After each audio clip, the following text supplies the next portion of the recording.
बिस्मिल्लाहिर्रहमानिर्रहीम। प्यारे दोस्तों, अस्सलाम वालेकुम। आज हम जो गुफ्तगू कर रहे हैं, आपको मालूम है कि अमेरिका का एक बहरी बेड़ा इब्राहिम लिंकन जो है वो खलीज फारिस में आ गया है।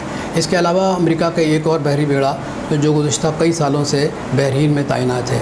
जो बहरी बेड़ा भी नया आया है उसकी बुनियाद ये है कि वो ईरान को धमकी दे रहा है कि हम ईरान पे अटैक कर देंगे, और इस तरह उसके B-52 बम्बार भी जो हैं वो कतर में उतर गए हैं।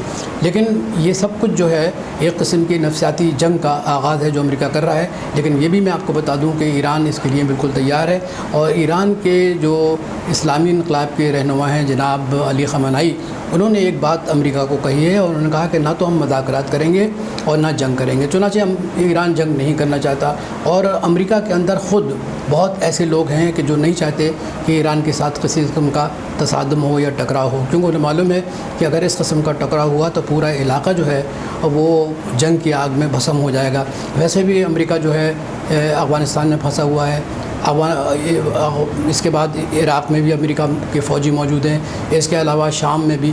तो इसका मतलब अमेरिका जो, अगर बुनियादी तौर पर ये देखा जाए कि अमेरिका के अगर जो दानिश्वर हैं वो जो मशवरा दे रहे हैं उनको, वो सही दे रहे हैं कि ये जो तरीक़ेकार है ये गलत है, ईरान से मुज़ाकरात करने चाहिए।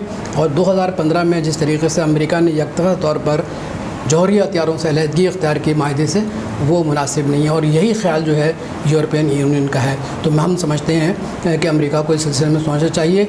लेकिन अगर उनकी ये कोशिश है कि रजीम चेंज हो जाएगा, आवाम जो है मुश्तैल होकर महंगाई से जो इक़्तिसादी पाबंदियाँ लगी हैं बाहर सड़कों पे आ जाएंगे, और इस्लामी इनकलाब को जो है वो बदल देंगे, उसकी जगह कोई लोग आ जाएंगे। मेरा ख़्याल है कि ये मुमकिन नहीं है। अमेरिका दोबारा मतलब ये कि कोशिश करे मफाहमत की, और यह है कि इक़्तिसादी पाबंदियाँ जो ईरान पर आयद की गई हैं उनको वो उठा ले।